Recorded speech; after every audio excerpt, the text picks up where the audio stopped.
என் பெயர் கா. சிவகைலேஷ். நான் 6ஆம் வகுப்பு படிக்கிறேன். நான் பேசப்போகும் தலைப்பு குமரிக்கண்டம்.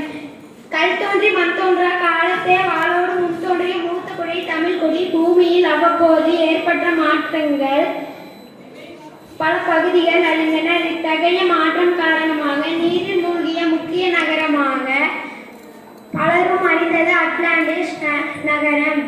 அப்படித்தான் மற்றொரு நாடும் அழிந்தது. அது நாடு என்பதை விட கண்டம் என்பதே உண்மை. ஆம், அவ்வாறு அழிந்த கண்டம் குமரிக்கண்டம்.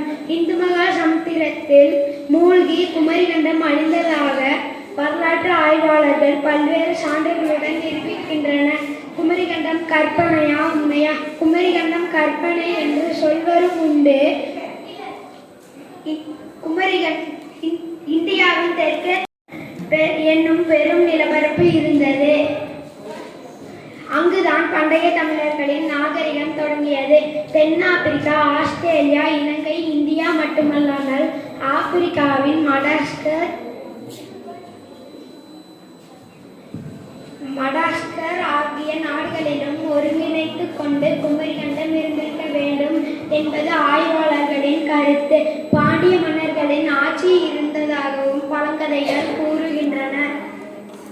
நாகரிக தொட்டில் என்றனர். நிலவியல் அமைப்பு சுமார் 50,000 ஆண்டுகளுக்கு முன் மனிதன் நடந்தே ஆஸ்திரேலியா சென்றிருக்கிறான். மகாபாரத போரில் சேர மன்னன் தன் படை வீரர்களுக்கு உணவு கொடுத்து கள ஆய்வு கல்வெட்டு உள்ளது.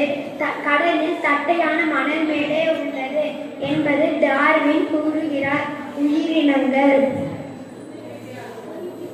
சிங்கம், கழுதை, கலைமான், மடமான் போன்றவை இந்தியா, இலங்கை, ஆப்பிரிக்கா போன்ற நாடுகளிலும் காணப்படுகின்றன. குமரிக்கண்டம் உலகிலே முதல் கண்டம் என்பது ஆய்வாளர்களின் கருத்தாகும். வேறு சான்றுகள் உள்ளன.